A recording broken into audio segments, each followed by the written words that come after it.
Welcome to the People, Process, Progress podcast, where we understand that people are our most important asset. We emphasize and share examples of the importance of shared process so that we can move ourselves, our teams, and our organizations toward progress. I'm the host of the show, Kevin Pinnell. To learn more about me and the show, go to peopleprocessprogress.com. But for now, let's get on with another great episode of the People, Process, Progress podcast in 3, 2, 1. Hey everybody, thank you so much for coming back to the People Process Progress podcast, episode 66, Engaging Leadership with Leanne Pond. Leanne, thank you so much for joining us today. Kevin, thanks for having me. I was excited to talk to you. Me as well. By name, we focus on people and, processes and hoping to help folks make progress just by listening. And I think that's a great thing with, the podcast platform and in particular with you. And we met, and I'm sure we'll get into that, just like Rob Lawrence and I at Richmond Ambulance Authority. And with you in particular with developing some leadership things and what you do, I thought perfect fit. I've seen the great posts that you've shared, information you've shared on LinkedIn, and we'll share more of that and how you help folks now and how you did that in the book. But to help folks get to know you a little bit more, can you tell us kind of where you're from and how you got to kind of the point where we met up to where we met at Richmond Ambulance Authority? Okay, yeah. Well, I'm originally from Toledo, Ohio. And I had started out with an accounting degree and an MBA and moved my way up through corporate ranks up there and became a CFO up there for a social service agency. And then I was hired down to Richmond, Virginia. Actually, looked for a job down here because one of my daughters had married a Richmond police officer. Oh, gotcha. So, yeah. Then back then she sent me the Sunday paper with the job ads in it. And I responded to an ad for Chief Administrative Officer for the Richmond Ambulance Authority back in 2007. And they ended up moving me down here. And I worked there for 11 years. And as you said, that's where I met you. But I really enjoyed it. And kind of a CFO kind of thing you end up doing is you get other departments that don't seem to fit anywhere else. So I ended up pretty much the years that I was there with the non-operational departments. Mm-hmm. So finance, of course, and patient billing, IT, and HR. And the HR piece was, really illuminating for me. And I found that that's where I really became passionate about developing our leaders.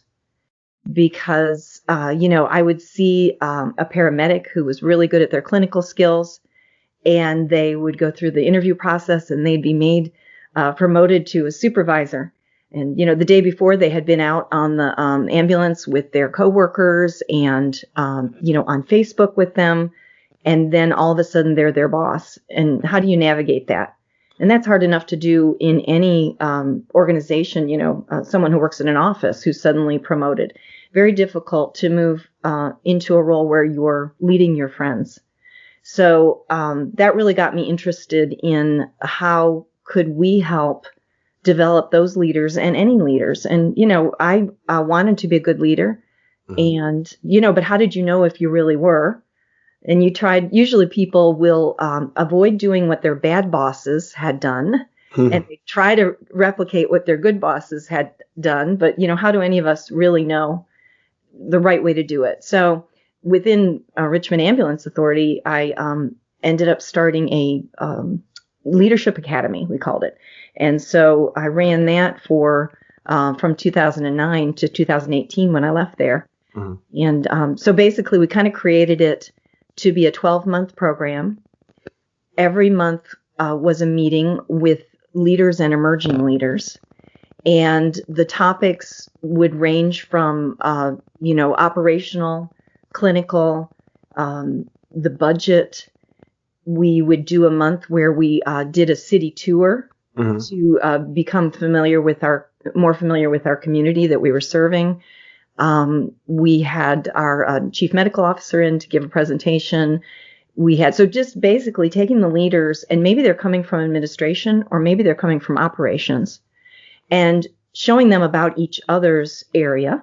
So everybody learning about each other's area. Right. And also learning about our community and about EMS.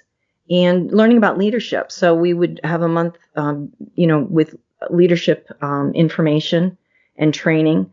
Then we had side projects. We had a book club. Were you there when we did the book club? I was, yes. Yeah. Okay. Yep. So everybody got assigned a leadership book, and they were in a group with others who read the same book, and then they had to read it and give a presentation to share with everybody. And so we even had a graduation at the end. Our board of directors was there to congratulate them. And then that class or cohort then became mentors for the next class coming in the next year. And so right, yes. I started to combine those groups where the new group would learn what the other group had learned, and then there would be meetings where we all met together and continued learning about leadership. So it's a program I really enjoyed, and that program kind of led me to the idea that maybe this is because this is where my passion was, I found. So maybe there's a business in here, because I was having trouble finding outside sources to bring in, outside trainers to bring in to teach leadership in a very practical way. Right. So I could find leadership trainers to come in and talk about theory, but I was, our group wanted really step by step. How do I put this in practical application and stuff like that? Yeah. Exactly. So I've taken so many leadership courses through the years, and you're, pumped up while you're taking it, but you go to work Monday morning and you look around and you think, well, but what do I really do? What's the next step I take? So that's kind of where my interest started going. And I ended up leaving in 2018, leaving Richmond Ambulance Authority. Sorry, just because I know we'll get into that. Yeah. Have you, before you started at Richmond Ambulance Authority, had much or any exposure to the public safety world? I previously worked, the 4 years before that, I had the same type of position at a social service agency. Okay, so still government, not quite as kind of on the street uniforms, paramilitary-ish. Right. Kind of up there. Yeah, Richmond Ambulance Authority was my first experience with that. How did you, just from going from corporate world, from government to another government entity, kind of a little different, a public safety agency, how did you find, not specific folks, but just kind of that leadership aspect or the organizational aspect when you do get into kind of a ranked structure versus, kind of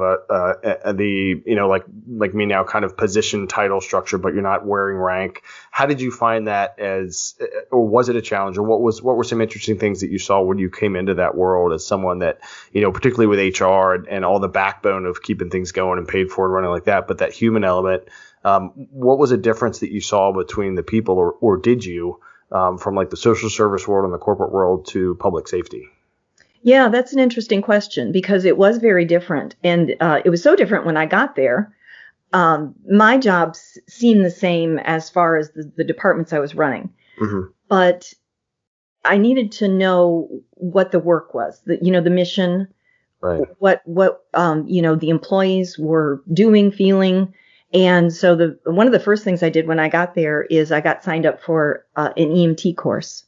Oh, nice. Yeah, so I'd go after work. And first I took it because I wanted to understand what our medics were facing out on the street. Right. So I thought I won't finish it or anything, but I just want to go and do it and understand it. And of course, once I got through it, well, then I wanted to do my, practical training hours and my ride-alongs. And then, I wanted to go ahead and take the tests and see if maybe I could have been certified myself. So I did do that. I did get certified. Oh, wow. That's great. Yeah. And I did keep that, I think, for 8 years. I got recertified.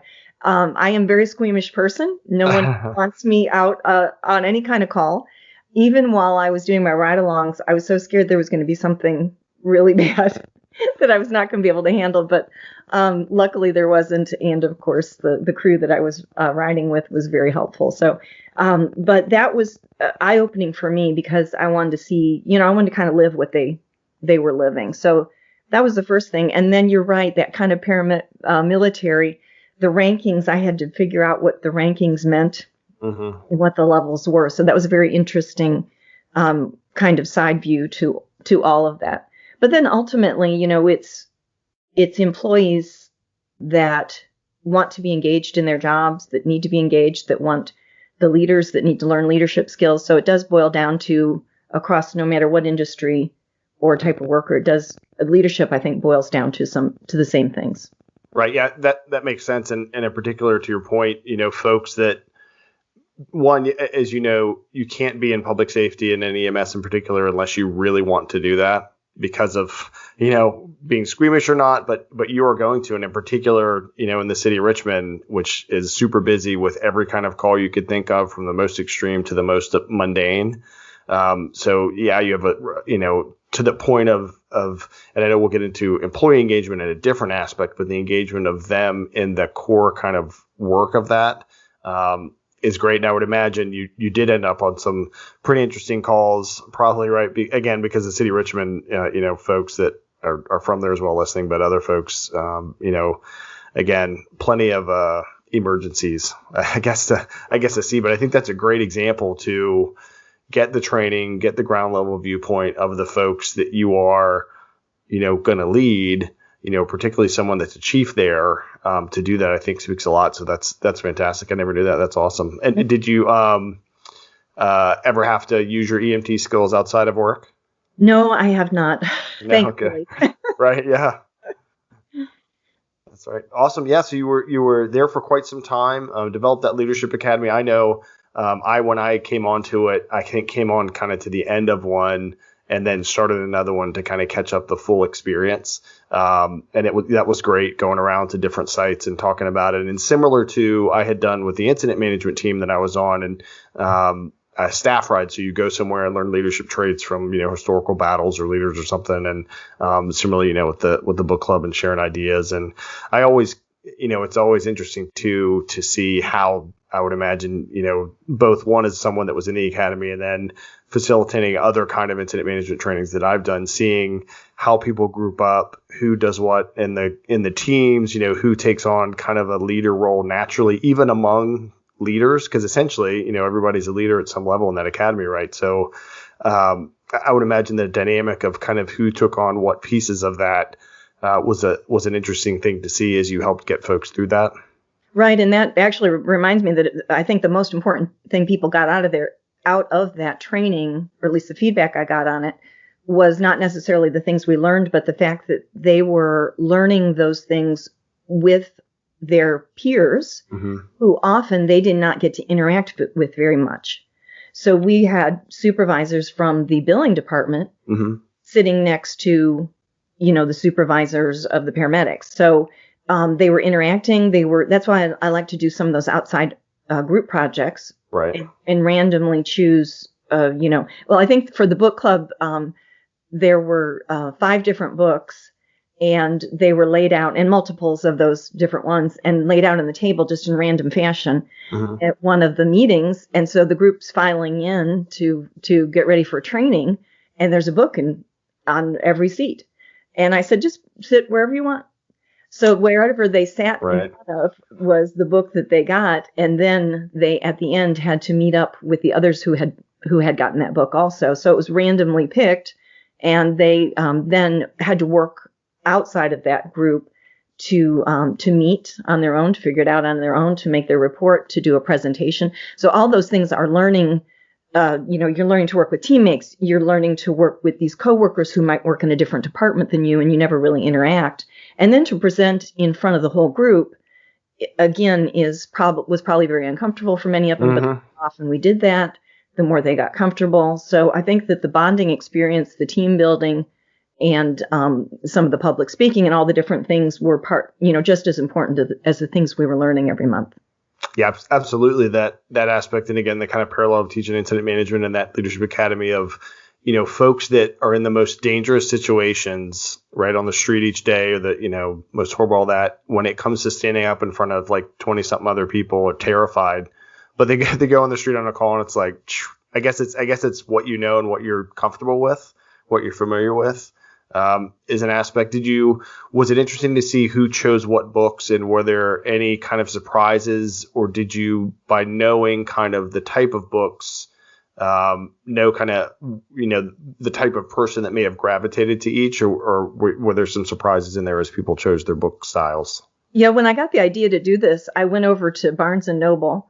I stood in front of the business books, and I thought, most of these people probably don't read leadership books at all. Mm. So I wanted something that would be interesting. So interesting stories. I think we had the story of Virgin Airlines. We had a book about the Nike company. So I tried to make it choose ones that were interesting, not just all theory. So Right. then, because when the group came in, they didn't know why that there were books there. Some of them gravitated to a book that looked interesting, and others were kind of distracted by talking to their friends and just sat next to their friends, so they got stuck with a book of where they sat.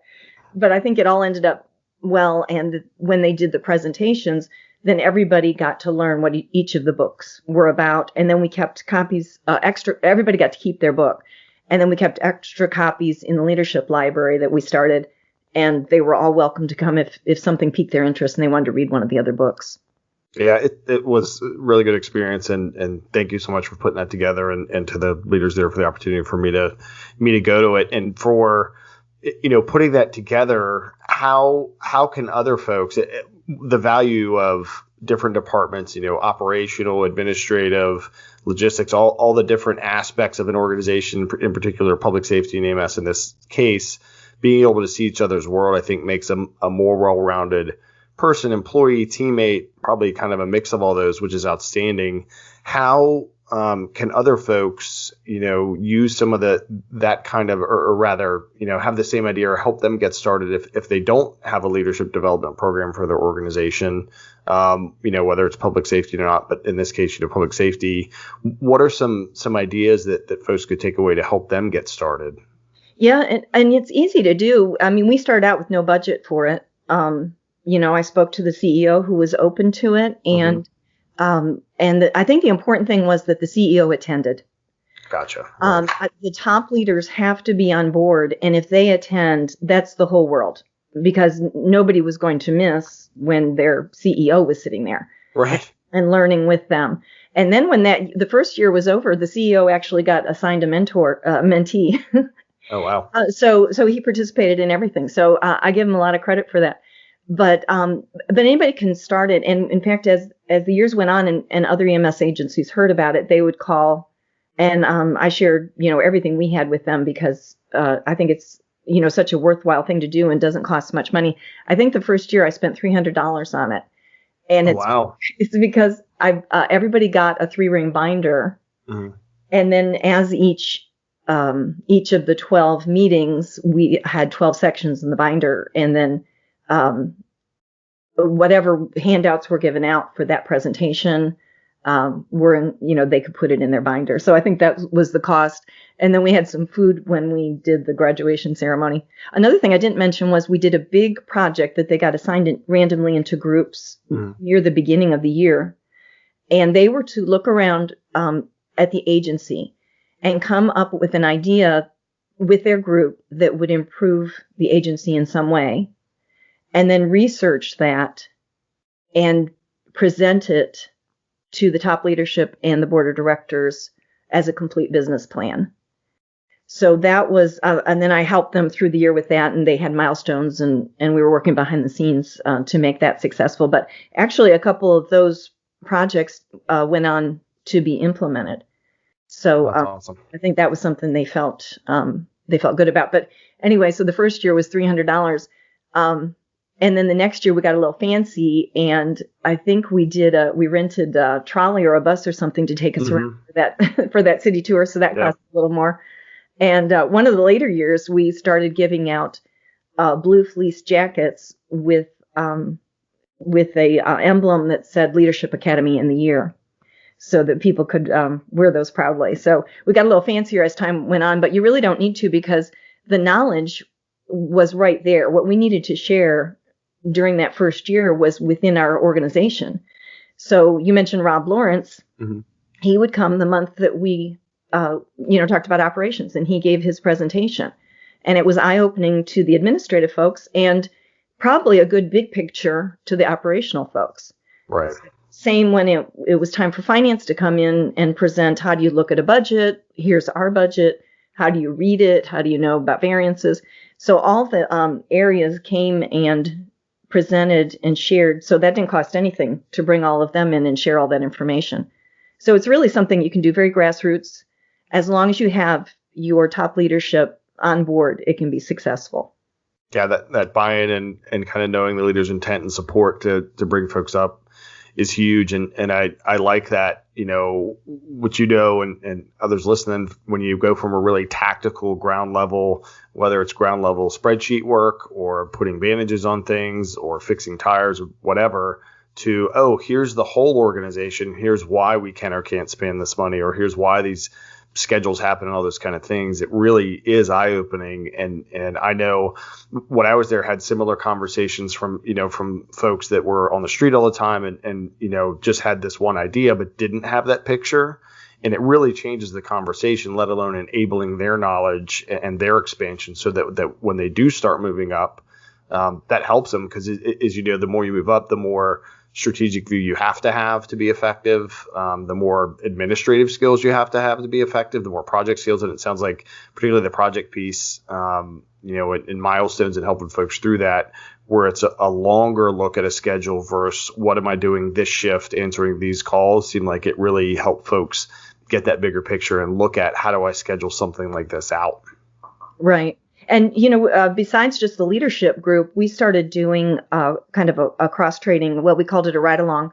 So our administrative folks, when they were hired on, we offered them the chance for a ride-along on a shift out in the street. And, if they were comfortable with that, they usually loved it. Those that might feel too squeamish, they went along in the supervisor vehicle for a couple. Mm-hmm. And then we said, well, the operations folks, EMTs and paramedics, because they're doing the documentation that's so important for billing. All right. They need to see how their documentation moves through the billing cycle. So then we started in the billing department a ride along. We called it a ride along. So we started bringing in the EMTs and paramedics one by one, however we could do it. It's hard to fit it with shifts and everything, and it does end up, maybe with some overtime. Right. But I think we found it was worthwhile, because they would come and sit and they'd follow a patient care report all the way through. And so they saw how the documentation was entered, if that documentation matched, what was needed to be able to create that into a bill, where the bill went, collections. They saw the whole process. So I think that's helpful to get both sides to understand each other. I don't know. This is just my observation of EMS, but maybe because it was volunteer for so long, that when paid services came into being and you all of a sudden have a billing department and HR and finance and everything, there almost felt like a separation. Right. That the two shall not meet, and they don't really cross paths that often. And, it's not like they're all in the break room together. So, and even at RAA, we had separate break rooms. Operations had their own building. The building, yeah. Yeah. So, I think it's something you start crisscrossing that, and you start cross-training each other, all of them. Not only will they do their jobs better, not only will they connect and bond with each other more, but you've got a consolidated agency rather than everybody in their own silos. Absolutely. And I think the PCR following that trail is an outstanding effort, because when folks are tired, they have to stay after. They just had a long call. They're at the end of their shift. They have to, do a complete report for the right reason on its own, good documentation. It's the patient's, but also knowing if you don't fill these fields out, it doesn't equal this billing. That doesn't get you a new computer that you're trying to do the note on, that doesn't go in the new ambulance, with the whole cycle of there in the organization and keeping that going. And I know, EMS in particular goes to Capitol Hill each year, and they lobby for funds and things like that. And so how all of that's connected, even up to that level, but in particular your agency, I think is an awesome picture to give, the brand new EMT through, the field captain that's been there a while that may or may not have that picture. Because, it's so connected, but at the time, sometimes when you're on a call and you're tired, you don't feel like it. And, it's easy to skip the box or put, something. It's a great picture and looking at that. And again, in particular, as you're advancing and you're becoming a leader, and if you're moving up in your organization or to another one, you have to start looking at that picture beyond, that kind of day-to-day call thing. So that's an awesome thing. So it sounds like for folks listening, if you don't have a leadership academy, look in-house, right? I guess for where your knowledge is, what knowledge can you share, what briefings? Because I know the operations briefing you mentioned that Rob did, like we did that for new orientation folks. So there's probably resources within the existing agency that you can leverage. It's a matter of how do we pull this together and provide value to our up and coming leaders across the whole area, not just the folks, going woo woo woo real fast down the road, but everyone in your organization. And it sounds like you really built that up and helped a lot of folks doing that. So kudos to you. It's an awesome program. Yeah, thank you. Yeah, that was a lot of fun. So I think it was important. That's cool. Yeah. And now, so you did that great work in addition to all the other work at Richmond Ambulance. And then you are now an entrepreneur with engaging leadership. So you took developing folks there to a new level, took that step. And what was that step like, from, kind of typical-ish, I guess, public safety job, right? But an executive level to now you're going to go out on your own. How was that step? Yeah, that was scary. Yeah. But, I guess I keep going back to I found my passion. Mm-hmm. So I, with an accounting background, a finance background, but I'd come into work and this leadership academy just was the first thing I wanted to work on. That's awesome. And so I just couldn't get out of my head that this is really something. And, once it was in place and running for 9 years at the Richmond Ambulance Authority, and I was still having trouble bringing in outside sources when I did want them to talk about leadership or bring in somebody else. So I just kept thinking, are there other organizations that could benefit from things like a leadership academy and from leadership training and, others that aren't big enough for a training department that might want to bring somebody in. So from that idea, I just decided I was going to make the break. So it was very scary. You leave a very nice job with good benefits and boom, you're out on your own. And entrepreneurial world is a whole new world. Different thing, right? Yeah, it is. So what my advice I give to everybody, even if you don't think you will ever have your own business or that you will ever leave your current job, you should network.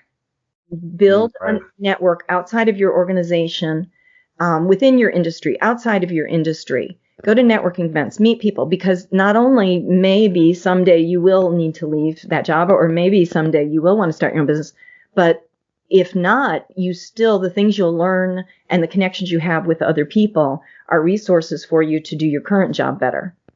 That's a great point. Ideas for projects and things, help. So that's the number one advice that I would give. But number two, entrepreneurial world has its, like anything, pros and cons. Mm-hmm. But I do really enjoy, and of course, what I've ended up doing since with developing a program and writing a book and teaching, and now with COVID expanding onto the online world, which is expanded not only nationwide but worldwide. Right. Yeah. With projects and trainings and things. So it's something I never could have dreamed of at the time. So something I've enjoyed very much, though. Did you know anyone else that had made a similar kind of jump and become an entrepreneur, or I guess within your network that you had before you kind of took the leap? No. Wow. But I think back, and I think I don't know if some people are cut out to be entrepreneurs and others aren't. I'm not sure that's necessarily true. But when I look back, and actually of the four, I'm the third of four kids in our family, and three of us are entrepreneurs. In fact, my two older brothers, I don't know that they ever even worked for anybody else. I think they started a business right out of college. So I think maybe if you've been exposed to it in that way, it's easier to make the leap. I just saw that it was a possibility, and I saw the value. So I think what's ended up happening is, if I did indeed bring some positive impact to Richmond Ambulance Authority, which would be great to think that I did. Yep. I now, in this entrepreneurial world, I can bring that impact to a wider range. So I feel like my impact is bigger. I maybe did as much as I could do within one organization, and then made the leap to help more organizations. Yeah, that's a pretty good driver, especially if, you're focus is to help other folks and particularly up and coming leaders. And were there any kind of processes or references that you used or that you could recommend to other folks that are kind of having the same thoughts? As far as leaving but yeah, kind of, yeah, taking that leap, becoming an entrepreneur, saying, hey, I'm going to kind of start my own thing. Are there some, kind of, like references that you looked at? I didn't at the time, but now that since then, so what I did was I immediately started networking because it is lonely to have a business just yourself. Right. So you might interact with, with clients and et cetera, but I really missed that day-to-day interaction with coworkers. Right. So what I did instead was I jumped into the networking world and I started forming groups. I didn't see networking groups that were exactly what I was looking for, so I just started them myself. Oh, nice. So I started a group called Entrepreneurial Women RVA, and we had a couple hundred women in. I've ended up turning that group over to somebody else now because I'm too busy. But that was, and through that, I ended up that there were a lot of women in this area who had started their own business, having some of the same, struggles. There's marketing, there's accounting, there's all the things you have to do yourself now. Right. And so because I did have a business background, I started forming classes for them. So somebody would ask me about, well, how do you keep your books? So I put together a QuickBook class, and a bunch of entrepreneurs came. And then, well, what about branding and marketing? I put together a class for that. So I ended up teaching. Oh, wow. So not only did I leave to teach leaders in organizations, but I ended up teaching some of my peers in the entrepreneurial world things. So I enjoyed that very much, and I love to create classes, write curriculum, teach. So I found that was very enjoyable. I also went and got certified as an executive coach, and I got certified as a master facilitator, so I can facilitate groups and retreats and all kinds of things. So those are just tools in my toolbox. Right. I still concentrate. I want so if I'm given a leader, I want to be able to bring in all the tools I can to help that leader on their road. So I especially love helping newly promoted leaders make the transition from a technical role to a leadership role. And those are very different skills. Right. So somebody, just like the paramedic who got promoted, or say somebody in customer service now is the supervisor of the customer service area, or an engineer, or somebody in IT. There's so many technical roles. Everybody has a technical role if they're just doing the hands-on job. But if they do that job really well, there's a good chance they could be promoted to supervise that job. And then that's a whole different thing. So that's where really my heart is in trying to help people make that transition very effectively. So the tagline, my business is engaging leadership. Mm-hmm. And my tagline is, I help organizations create high-performing leadership teams. Oh, nice. So in whatever way it takes, training, coaching, mentoring, whatever way it would, it would have to happen. I'm there to help kind of one-on-one or groups of leaders, or kind of like a leadership academy that we talked about. So that's pretty much what I do, and I love every minute of it. It's nice too that your tagline isn't just high-performing leaders; it's leadership teams. Which to me seems like a team can have a good leader, but it takes a whole team. And the fact that you focus on it, I imagine you do individual work, but also group work, so that you have a group that's consists of leaders. So do you help individual folks that lead teams, and then also kind of groups of teams like with the Leadership Academy there? So you provide both the individual and the group right. Yeah, facilitation and stuff. Kind of customized. So it's been all different things. It hasn't just been one thing. So I'll get a call sometimes, and somebody just wants and this has been several startups, and not in this area. This is where it's like nationwide now. With being online, but a startup CEO or founder wants an executive coach. Oh, gotcha. And so it can be that. It can be an organization that wants their whole leadership team and emerging leaders to go through a whole program to learn all the elements of leading and supervising. So I can do the whole program. Or there's groups that just want me to come in for a lunch and learn, or a staff meeting to present one topic that they're struggling with. So it's been all different ones. I even was contracted with the VCU Center for Corporate Education to create a mini MBA program, which I did in 2020 and taught it. Started out in person, ended up online, but so just helping leaders, management. We called it Mastering Management, and it basically was learning about finance for non-finance people, budgets, accounting, how does this all fit together? It was learning about leadership of people, and it was learning about kind of a leadership of their own career. What's emotional intelligence? How does that apply to your job?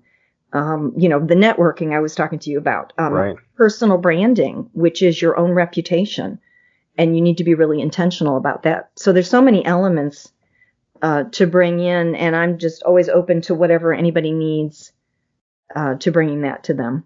How, thinking of, you mentioned the facilitator and executive coach, are they considered qualifications, certifications, kind of trainings? How do you categorize those? Yeah, those are, they're certifications. Okay. People can just call themselves, I guess, both of those things. Uh-huh. I wanted to go and really learn and be certified. Right. So I got certified with a company out of Florida, which wasn't hard to go down there and and take those courses. Is that like, and what made me think of that is kind of other, courses you've taken or I've taken, just thinking of, I wonder what that course is like. Is it a mix of, kind of academic and practical stuff, or what is that like, particularly the executive coach piece? That sounds very interesting. And in particular, the actual training for it. So what was that process like? So it was in-person training before COVID. So I imagine they're maybe doing it online now, but it was in-person training, very intensive, 4 days, and we had to coach for 32 hours to be certified. Wow. So it was at the crack of dawn till evening because you had to get 8 hours each day of actual coaching in, besides learning how to coach and all the different elements. So we would coach each other in the class for issues that we may be facing at work or issues we've heard of people facing. And so it was a lot of hands-on practice. And so it's, and it's tough because coaching is not consulting. So coaching is leading the person to aha moments or insights because they really know the answer themselves. And it's a mindset issue that they're just sort of blocked on it. So a coach is not giving them advice or giving them answers. A coach is leading them through a series of questions so that they can all of a sudden see what the answer is. So somebody trained as a coach could coach anybody in any industry because the coach doesn't need to know the particulars of that industry. They just need to help this person through the process.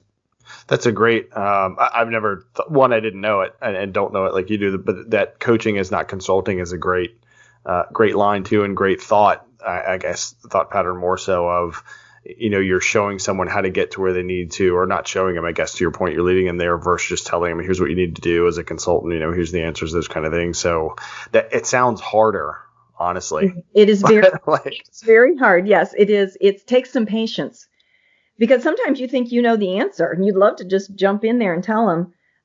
But as we learned in our coaching program, the instructor, the person who was teaching it, who has been a coach for many, many years, he said every time that somebody gets stuck, one of his coaching clients gets stuck, and they finally say, what would you do in this instance?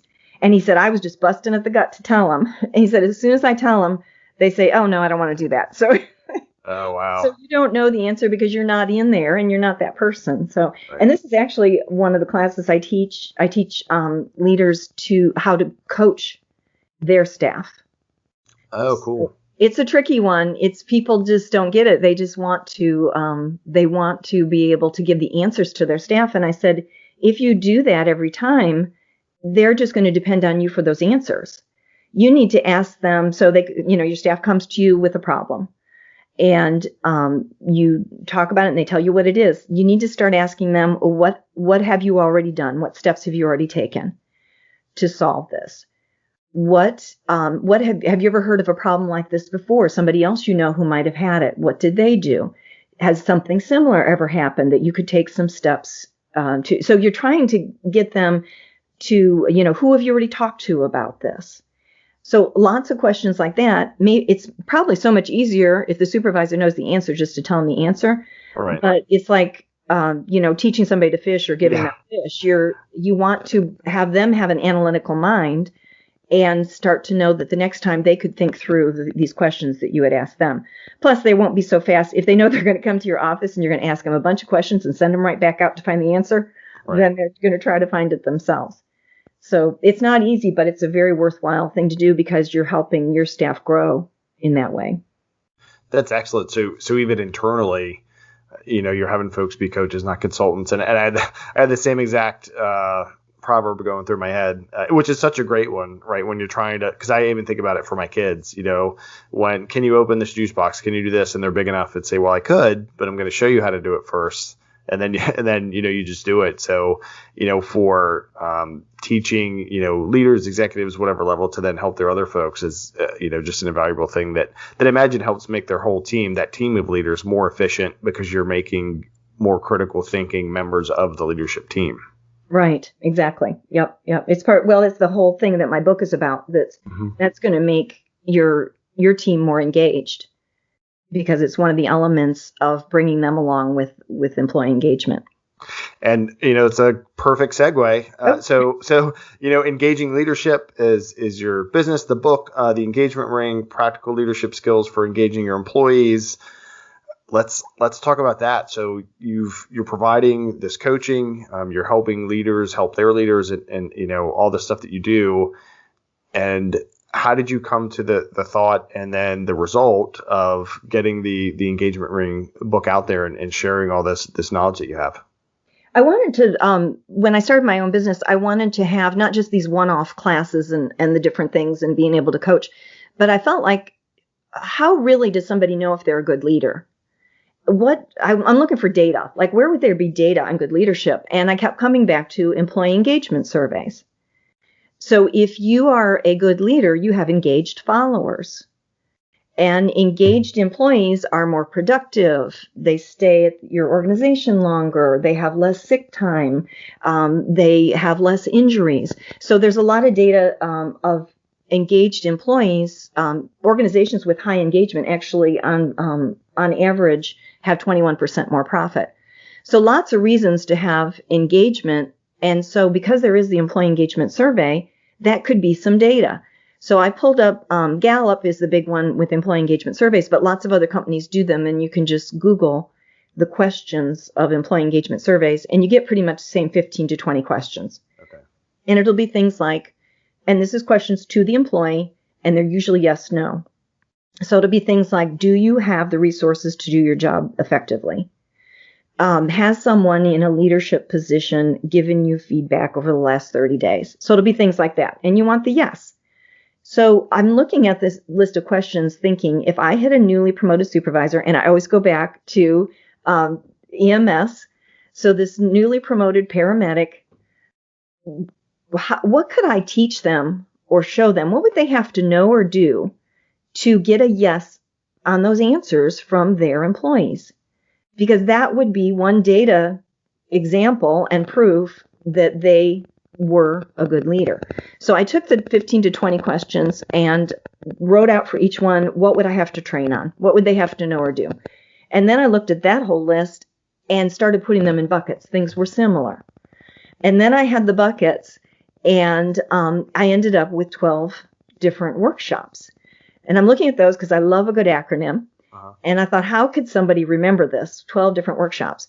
And so I came up with the engagement ring, because these 12 different workshops fit into the letters RING.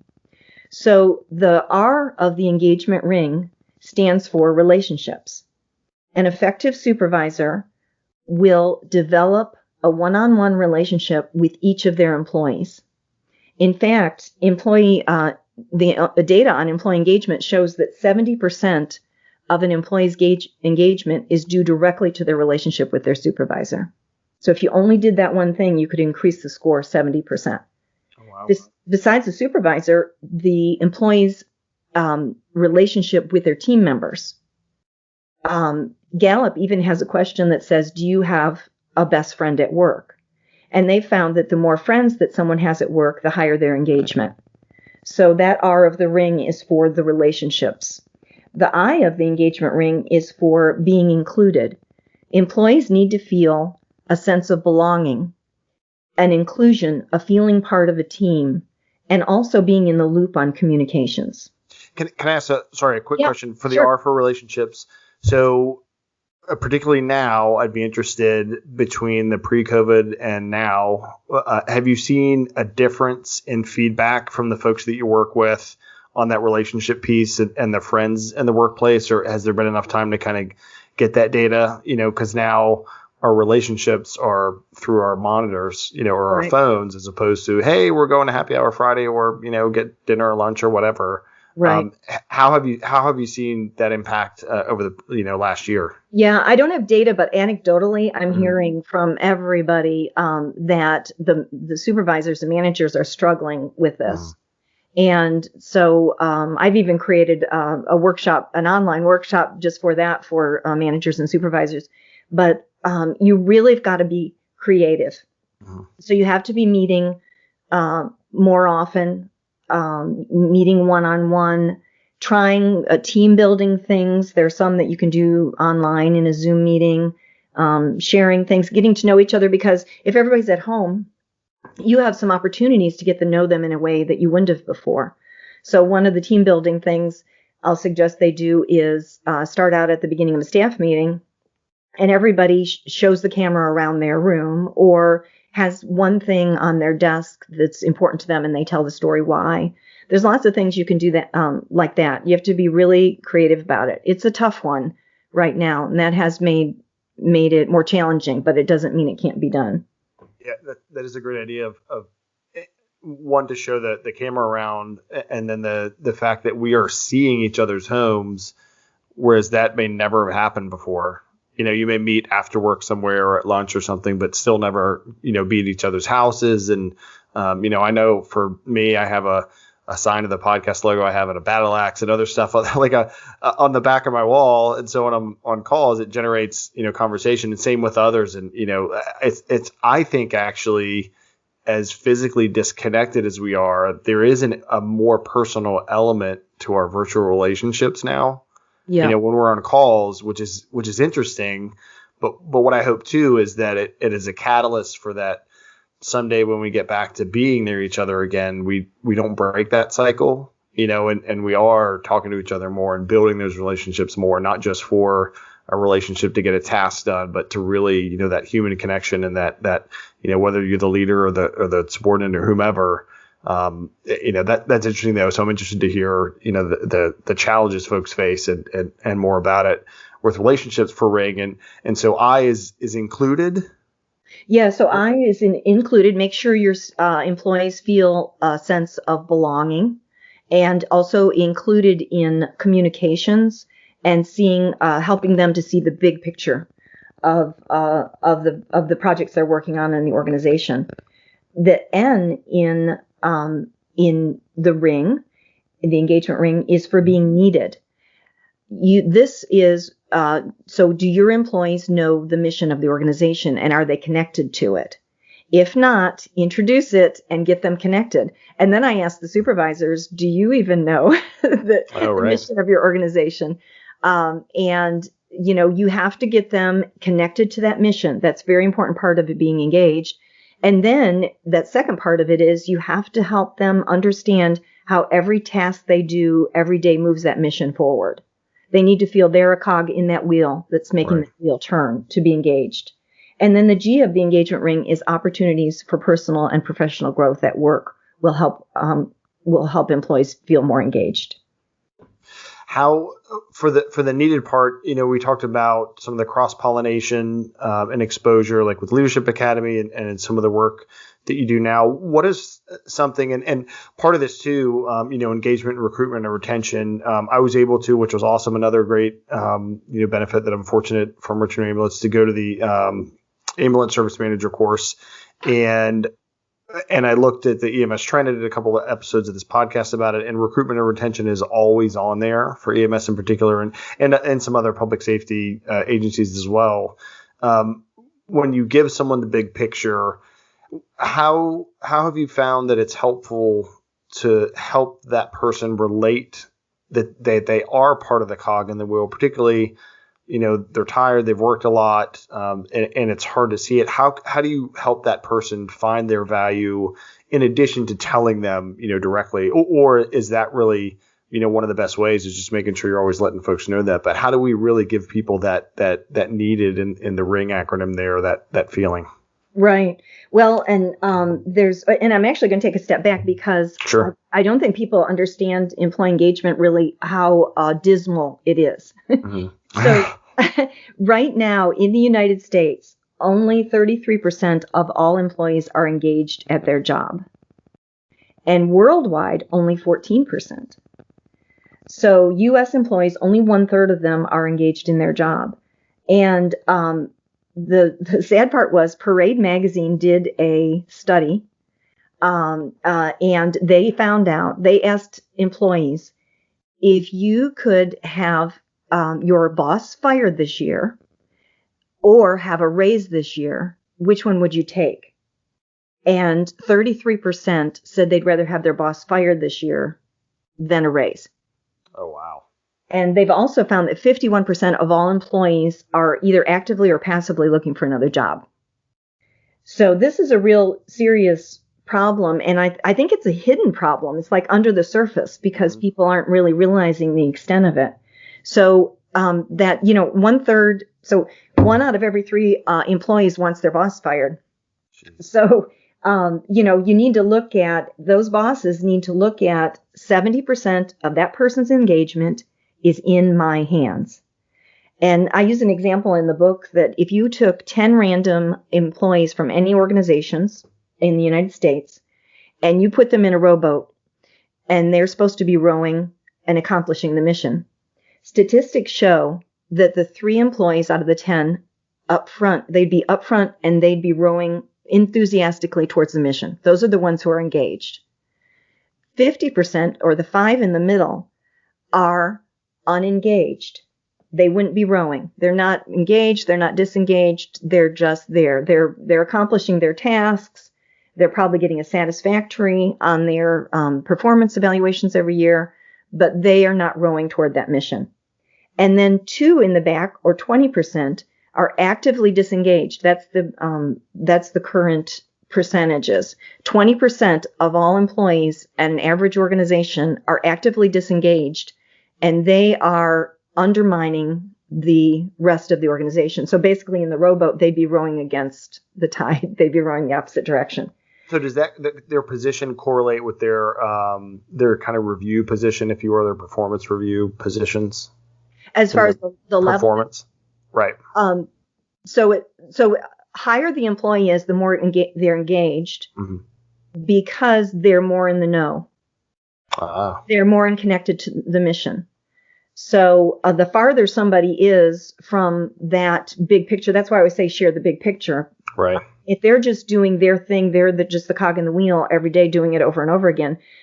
Unless you're introducing that big picture to them and reminding them of the mission and getting them inspired and keep reminding them everything they're doing, how it's moving forward, they're going to forget that and they're going to slip backwards. And it's easy to be unengaged, with that. So with this rowboat, the 2 in the back that are actively disengaged, they need to be sent to HR. They get HR involved and help them maybe find a new rowboat, whatever it is. But you got to stop them right away from causing any more damage. Right. The 3 in the front are great. They are engaged. They're going. Just keep, cheering them on. But the 5 in the middle is what my book is written for. Okay. So 50% of all employees are disengaged or unengaged, and they are not connected to the mission. So I use a definition of engagement as being an employee who goes above and beyond on their job. They're really committed to and excited about the mission. So they do more than is required.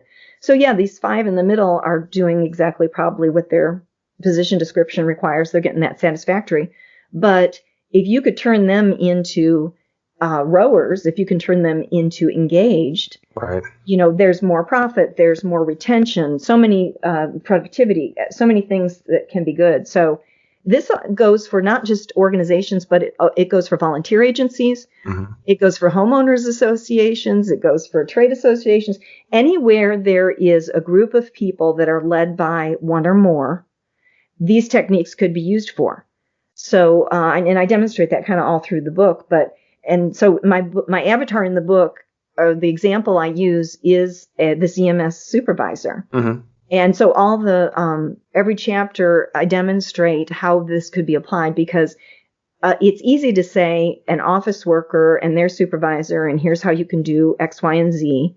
Right. But the real challenge is somebody like an EMS, the hours they work, the way it's structured with the ambulances, that are not coming back to a common, at least at the Richmond Ambulance Authority. Once they left for their shift, they were 12 hours out. On post, right? Post. And so, our supervisors there did not supervise the same group every shift. Mm-hmm. And so there's a lot of challenges with that. So I figured if these principles could be demonstrated to work in an EMS agency, they could work anywhere. So sometimes, if you're a supervisor with this type of thing going on, you have to be a little more creative, but it's going to end up being worthwhile. So the end result is, I heard this, I wish I had written this but I can't take credit for it. Every employee wants to be a valued member of a winning team on an inspiring mission. Oh, wow. And I think that pretty much sums up everything in my book, because all the different things. So I teach, and the book is my workshops. I developed the workshops, and then I thought this could be a book. Oh, wow. Yeah. I have a workshop and also a chapter in the book on helping supervisors and managers know how to connect to their employees one-on-one. I recommend a weekly 30-minute meeting that's on your calendar that shows that they are important, and that they get to start out and talk about the things in the beginning of the meeting they want to talk about, and then you talk about their projects and maybe their career growth some weeks and whatever it is. But the number one thing is they're important. Every one of your employees is important enough to be on your calendar. And when I teach this, I get supervisors who say, oh my gosh, I couldn't have every employee every week for 30 minutes. But if you multiply it, that's only 1.25% of your week for each of your employees.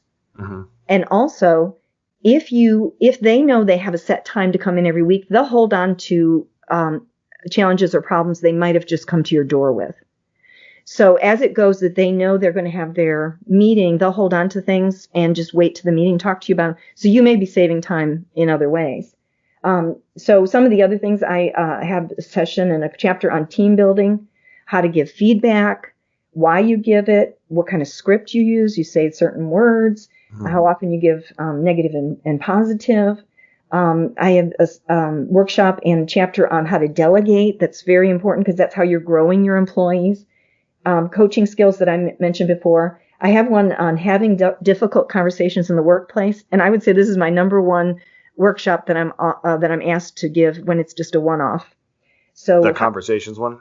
Yeah, having difficult conversations in the workplace, those uncomfortable conversations, how to handle anger in the workplace, yours and your employees. So there's a lot of elements to that. And then how to connect your employees to that mission.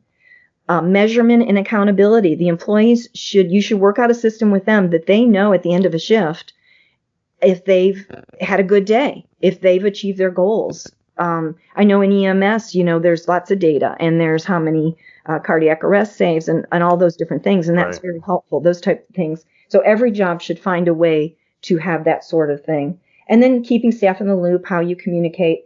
And then I'm big on onboarding, and not only letting your HR department onboard totally when somebody comes, but you need to onboard within your own department when they come in. When you have a new employee come in, you should have your own onboarding program for them to get them up to speed, to make them feel welcome, to start the engagement ring with them. And then stay interviews.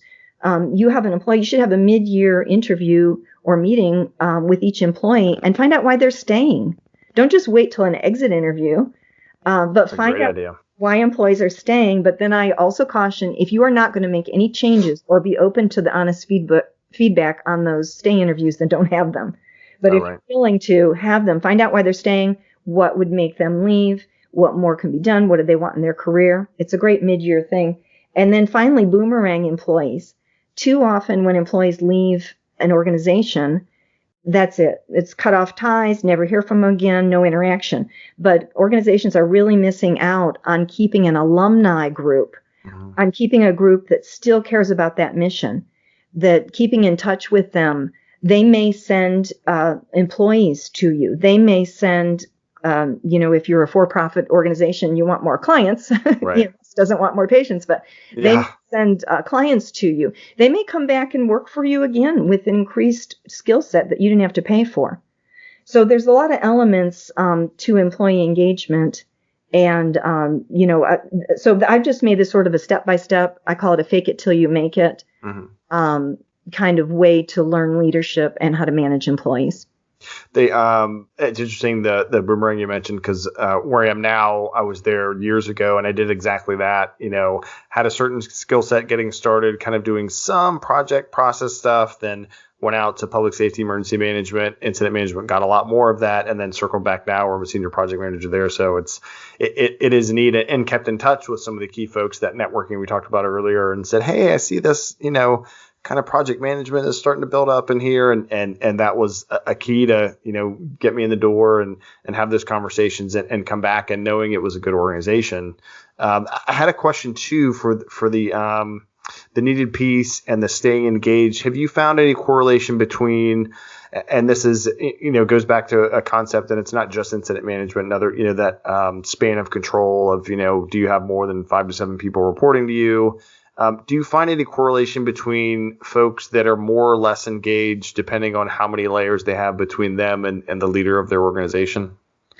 No, I think it's, so there's a couple of different things. One is I'm working on my second book, and that is about organizational culture. Wow. And because my heart is with these new supervisors and this middle management layer, I'm always trying to find a way and that's what I wanted to find in the employee engagement. How could they themselves, without any support from the top, engage their employees? And so I wanted to bring all these things in that don't cost any money, that somebody can start to do tomorrow. And so that's really where my heart is. So now that I'm working on organizational culture, I'm finding that if the CEO and the top leadership are not standing behind the culture, it's very hard for an individual departmental manager to change a culture. So they can affect the climate of their department. They can affect the personality of the work that's being done. But that's very difficult. So employee engagement, though, can be handled within each area because it is a one-on-one supervisor to employee. So all the way up, I do say that naturally, the higher the leadership, the more they're engaged. And it's because of some of these other things, because they have maybe more empowerment, more control over their work environment. Okay. They have, they see the big picture. They're in on communications, but everybody is an employee. And so even top management, top leadership that report to a CEO, they still want feedback. They want stretch assignments, delegation. They want to be connected to the mission. They want to feel part of the team. They want to be that valued member of the winning team on an inspiring mission, no matter what level they're at. So all of these can be applied to every single level, and really need to be, because if the manager is not engaged, they're not going to be motivated to engage their team. That's a great thought. As we were kind of going on an hour here, the takeaways, and I got these from your book, and I know we didn't talk about that yet. Folks can find your book on Amazon and wherever books are sold. Where can they find the engagement ring? Yes, it's on Amazon, and it's called The Engagement Ring, Practical Leadership Skills for Engaging Your Employees. And spelling of my name is Lee space ANN space POND. It's kind of fun to type your name into Amazon and something actually comes up. So I enjoy doing that. I do that too often probably. But it's also been recorded on Audible by a great local voiceover artist here in Richmond, Virginia, Rosie O'Toole.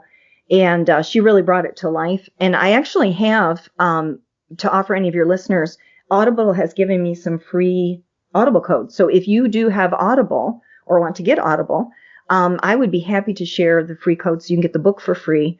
on Audible. So anyone who's interested in that can connect with me or reach out to me on LinkedIn. And in LinkedIn, I'm LEE-ANN-POND. I would highly recommend folks that are listening to reach out to Leanne and get more information from this book. And, the employee engagement, to hear that, 70% if you're just engaging those relationships, you can, it seems, save yourself. We talked about the disengage, we have to go to HR, but if you put the effort in up front and you engage those folks, particularly those middle folks, those middle managers and leaders, one, they'll start to go above and beyond. That individual relationship between the supervisor and the subordinate they have is just critical. I know I've seen the benefit from it. I'm sure folks listening have. And I think it's awesome that you are, making a difference in doing that for everybody. How can folks reach you for engaging leadership to help, if they need a coach or mentor or, the other service you provide in addition to the information that we can get from the Engagement Ring book? Yeah, and my website is engaging-leadership.com. So all the information is on the website, or again, they're welcome. Anybody, I love to connect on LinkedIn. That's where I hang out. I'm not on other social media. So if anybody wants to directly connect with me on LinkedIn, happy to talk to them about any of that, or the website engaging-leadership.com. That's awesome. Leanne, thank you again so much for your time, for reconnecting. Look forward to reading more of your posts. We're connected on LinkedIn there and some leadership. Excuse me. But I thank you so much for your time. And again, it's great to reconnect and learn all this great information. And for folks that are listening, please do reach out to Leanne, those Audible codes, and just, to learn more from a good person who's helping folks out there. So thank you so much. Oh, thanks so much, Kevin, for having me.